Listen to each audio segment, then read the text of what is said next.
Welcome, welcome, welcome on our day 13, studying the Bhagavad Gita, 21 days straight.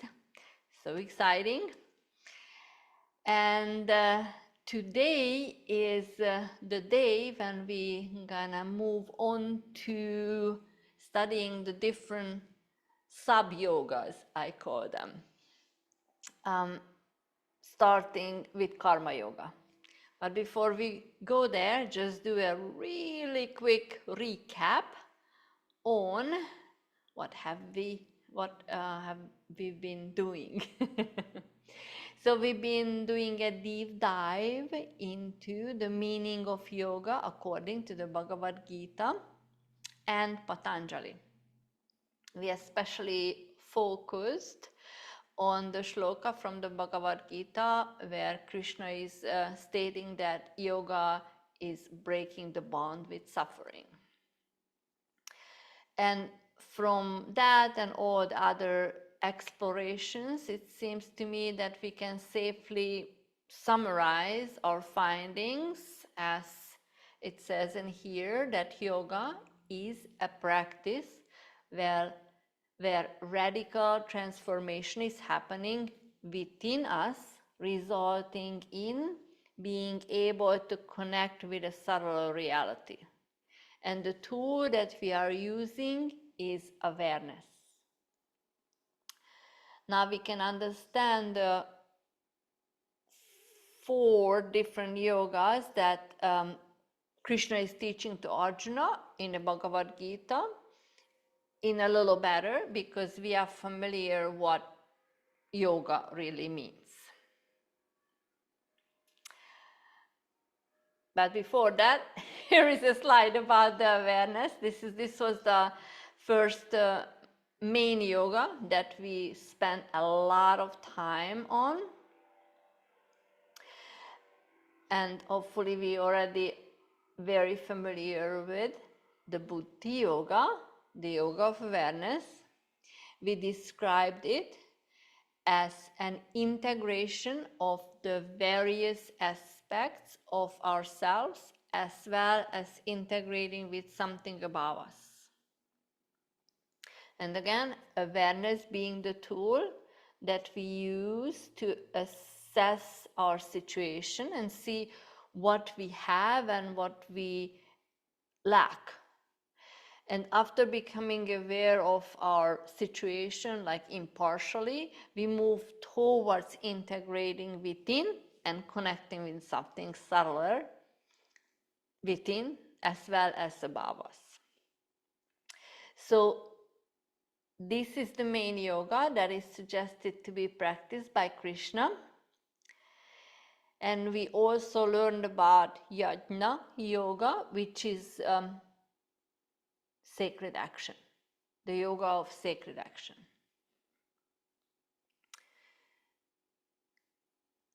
So remember that saying that we keep going back, that dharma, the right action, cannot be determined without being the right actor. Who is the right actor?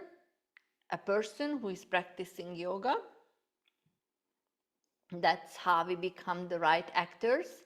But yoga cannot be possible, it's not possible without yajna, which is a sacred action. So by performing yajna,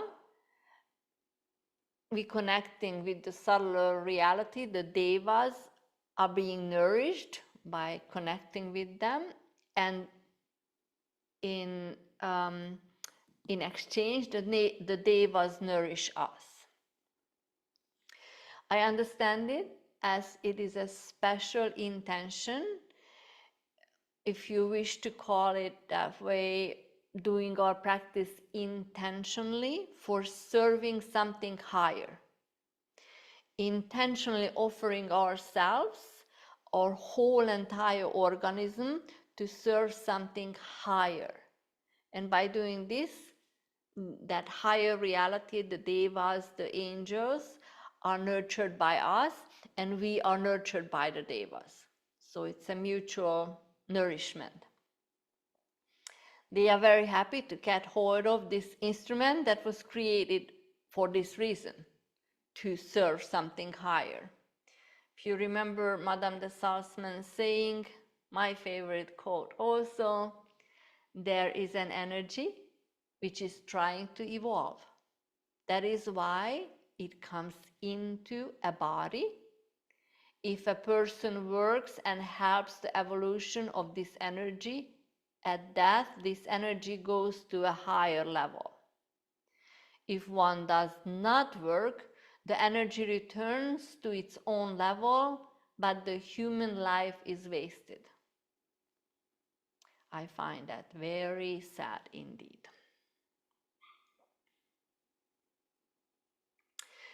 So, here are the other yogas that Krishna is teaching. Finally, we got here. And basically, for the rest of our time, 8 days, we're gonna be engaged with this type of yoga, sub-yogas. And today we're gonna start on karma yoga. So, these sub-yogas, so buddhi yoga is the main yoga, and these sub-yogas are karma yoga, which is the yoga of action, jnana yoga, which is the yoga of sacred knowledge. This is what we are engaging with when we're studying the Bhagavad Gita or any other sacred text that you study. And then dhyana yoga is the yoga of meditation, contemplation, and bhakti yoga is the yoga of love, adoration, worship. And we're gonna stay on these for a while.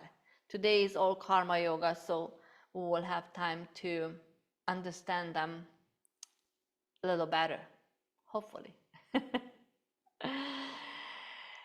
So today we will start with the first one, that is karma yoga. But before that, I wanted to mention that these yogas are not like against each other. They are not separate from each other either. They don't mean that you can practice only one and not the other one. We can imagine them as an orchestra, the buddhi being the conductor, and it sometimes calls for karma yoga, doing something, action, sometimes called for dhyana yoga, meditation, or the others. Just like the conductor calls for strings, string instruments, or percussions, or flutes, and so on. So to translate this, the orchestra example, to these yogas, we can't always do something which is karma yoga, can't always engage with action, or can't just always study the sacred text, which is jnana yoga. Even when we are not studying the Bhagavad Gita for 21 days, we take breaks, right? And maybe do some dhyana yoga, which is the yoga of meditation, and so on. So you got the picture, I hope.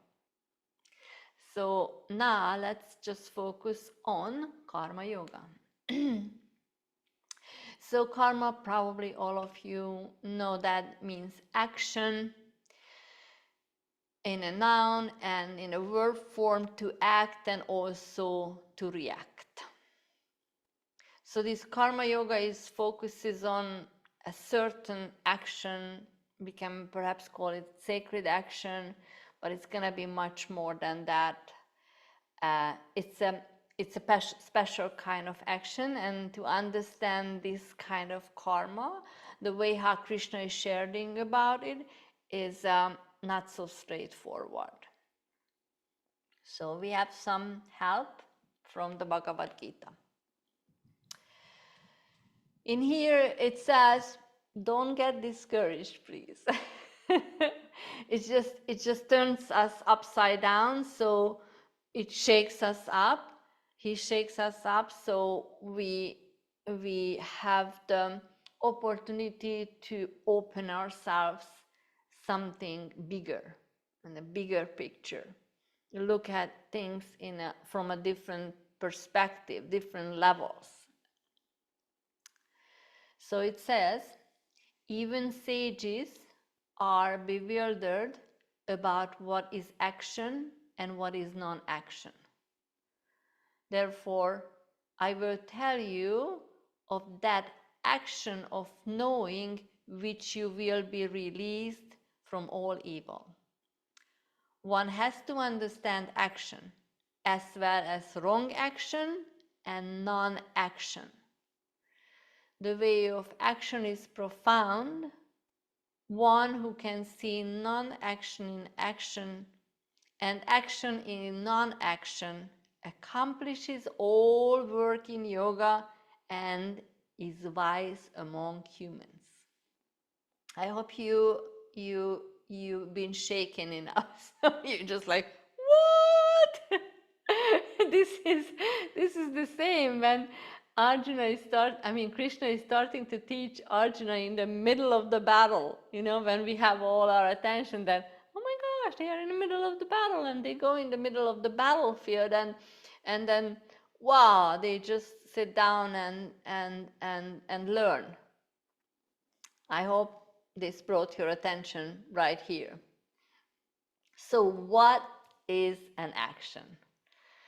Is the Buddha right here on our picture in action when he is sitting under the Bodhi tree for 49 days? Is he in action or he's not?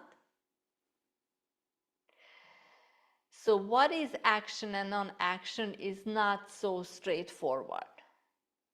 Obviously, you understand that he's not doing anything on the certain level, on the physical level. He's not cooking or bathing himself. He's not doing those things, but he is deep in action towards the enlightenment. So, there are several words in the Bhagavad Gita that are all connected with the word karma. And these will support us in our exploration. So first we were talking about already is karma, action. The second one is karma bandhana, which is the bondage of action. We know this very well. We talk about karma, that the result and effect. And we're going to talk about that in a deeper sense tomorrow. So karma bandhana is the bondage of action. Karma pala is the fruit of action that we're not supposed to get attached to. And the next one is exactly that. Karma pala tyaga is renouncing of the fruit of the action, meaning detachment from the action. And Naiskarmaya is the actionless action or the actorless action. And this is the word, this is the concept, this Naiskarmaya is that highly suggested by Krishna. So he is very explicit that Krishna is very explicit that this Naiskarmaya doesn't mean that we don't do anything. So I put it in here in bold that an action is being done through me, but I am not the one doing it. This is the kind of like I'm doing something, but I'm not doing it, but the action is being done through me.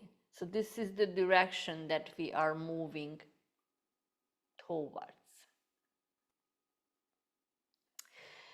Krishna mentioning this at least a half a dozen times, so he strongly recommends that this is the real, this is the way to engage with an action. by being in this Naiskarmaya. But again, it is very tricky to put it in like straight words. And this is what I came up with, perhaps the statement that makes the most sense to me in here, an action that is being done in me or through me, but I am not the one doing it. Based on the fact that we are not running the universe. So a little bit of letting go of that idea that I am the doer. There are very large forces that are in action, so I don't control everything. And just stay with me. I'm going to unpack it a little bit more. So according to Krishna, to bring up an example, all the sages like Christ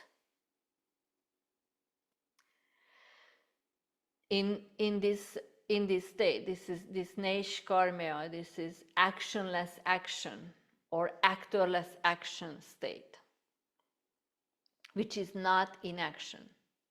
Like here, Christ said again, the picture of is from my favorite film movie,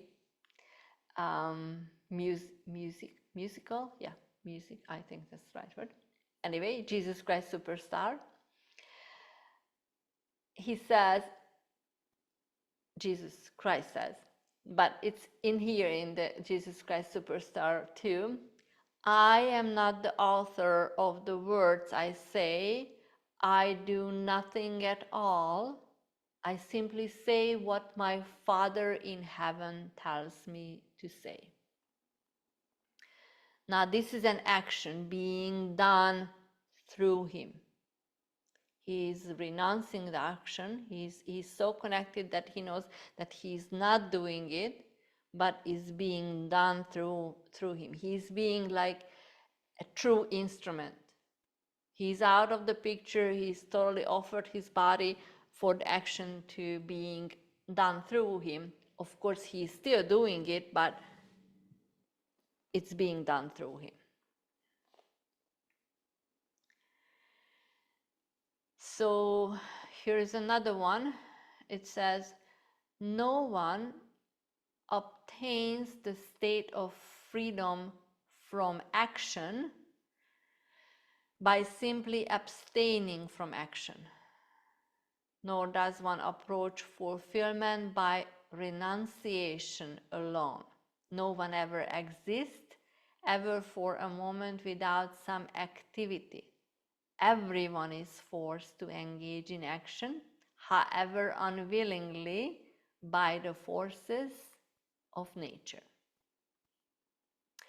So the desirable state to be, once again, is actionlessness, but not a state of inaction. So Ravi tells us this cute example, this cute story from his life, that he was listening to the adults talking about this actionlessness, not engaging with action, when he was 10 years old or so. And he told his brother, what's the big deal? I'm just gonna lay down here and not gonna do anything. I accomplished, and I'm gonna accomplish what these adults been talking and talking and talking circles about. So he lay down and he stayed in his room for a while, but then he got hungry and he got up and wanted to get some food. And his mom told him, like, no, you said you're not gonna take any actions, not gonna do anything. So he realized that being in non-action, it's not so easy, not so straightforward, right? So let's see, what is our next helpful code? So this is another one, another point towards another one pointing towards like loosening the grip on the idea that we are doing it all. that we are the doers 100%. This one can help us understand that it is not up to us what is going to be the result of our actions. It says, you have a right only to action, never to its fruits. Do not let your motive be the fruits of action, but do not be attached to inaction. O Arjuna, do your work established in yoga and abandon attachment. Be impartial to success and failure, for yoga is equanimity. Samatvam.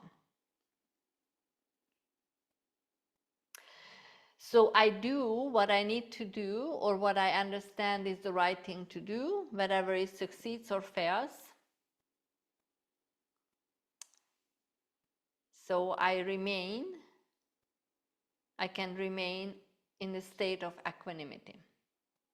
So this is the direction of how to being engaged in action, a little freer from the action. It is not so easy, meaning do our best to bring a project through, but whatever it is succeeds or not be troubled by it. That's the call. Equanimity is yoga.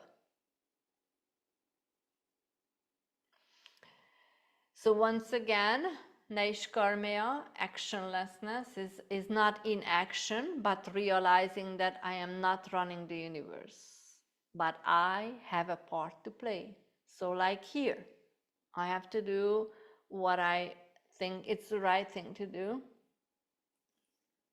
but then let go of the result of the action. So for example, I put on this course because it just came to me when something else, where my schedule opened up, let's say, that I need to do this. And first I was thinking about doing 30 days and I was contemplating on it, and then I thought 21 day is a good number. 21 day establishes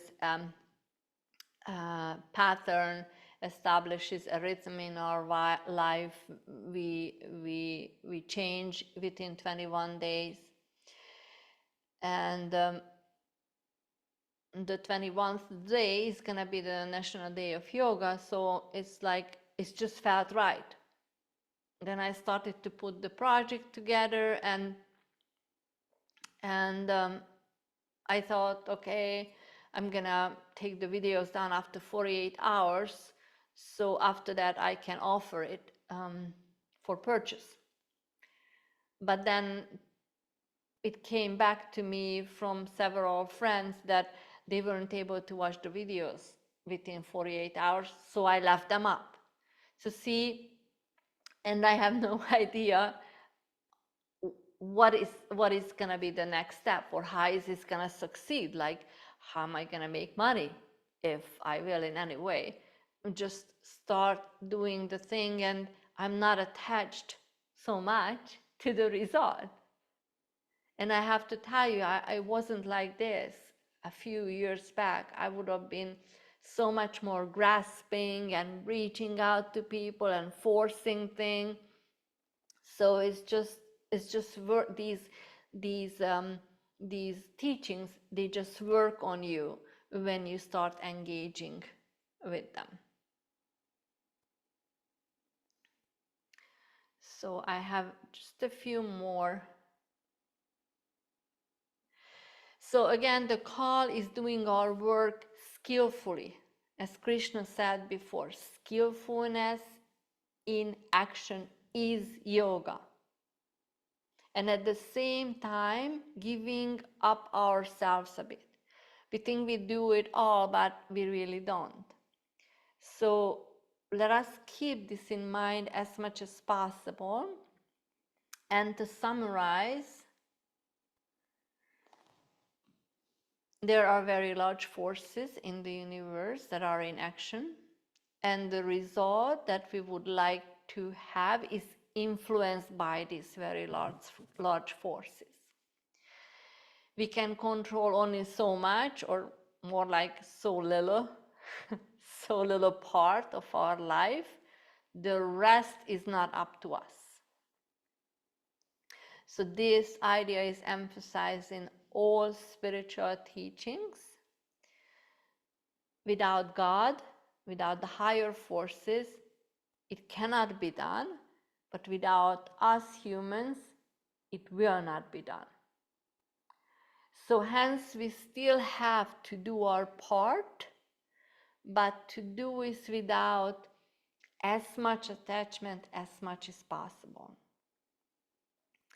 With this karma phala tyaga, like letting go of the fruit of actions, without being attached to the fruit of my actions. Keeping in mind that we are not fully in control.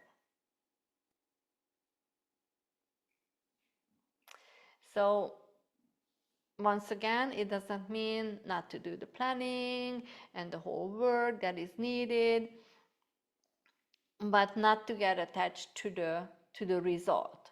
It's just being okay, whatever the result is gonna be, and then go from there. So detachment from the fruit of actions, knowing that we are not fully in control, doing the work skillfully, and equanimity of mind. So this is our last slide. This is what I had for you today, and we're gonna stay with this tomorrow. So if you have any questions, send it to me and I'll try to address it. Thank you for being here and look forward to seeing you tomorrow once again.